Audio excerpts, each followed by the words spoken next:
Okay, so we are going to compile Electronite.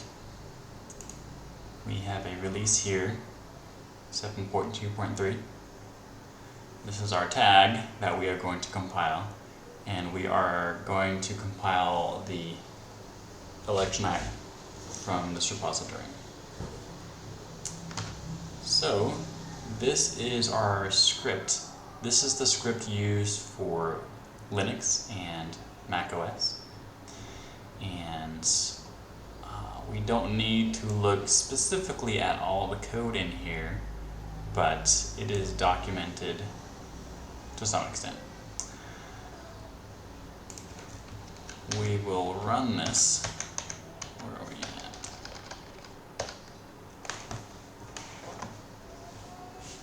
So to get started, I'm just going to execute this script and see what it says. So it has some basic documentation. We need to get the code, we need to build it, and then we need to release it. So to get it, I need to specify the branch or a tag that will be compiled. So we need the version 7.2.3 graphite. So 7.3.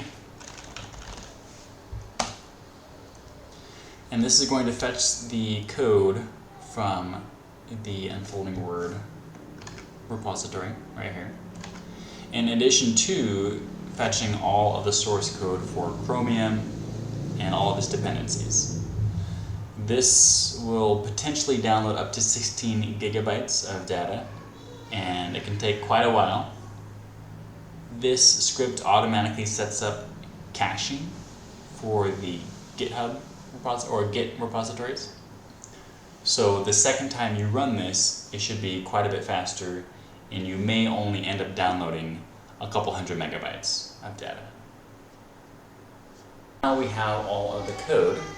The next thing we need to do is build it, and we'll look at the rules again. It's just the simple build command. So I will do that. Build. And then this will take a long time.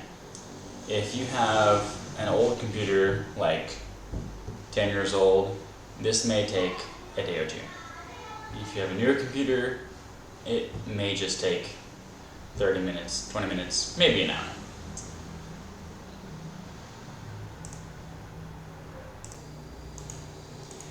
And now the building is done. It actually didn't take too long on my computer. About, I don't know, 10 minutes, less than 10 minutes. Now, one thing I forgot to mention is when you're getting code, if you receive any errors during the download, check your Git cache. That is where most of the problems will occur. And if you look in this file, you can see where it creates your Git cache. So mine is just in my home directory, and you can see all these cached repositories. If there is a log file in here after your getting of the resources fails, go ahead and delete that. And if you can see in the logs in the output to the console that a particular repository was not available, go ahead and, if you see it in this directory, delete that as well, because it may have been corrupted. Now we've fetched the code, we've built it. The last step is to release it. And this will zip up the binary, and then we can upload that to GitHub. I forgot to mention, in the Electronite repository, if you head over to the Wiki tab, there is documentation on how to use these scripts. So here's the script for the Linux and macOS operating systems, and then there is also one for Windows. So if you click on these, this particular one is outdated, but I will update those links. This is the script, so you would copy this and put it into a file and make it executable on your computer, and then you can use the script.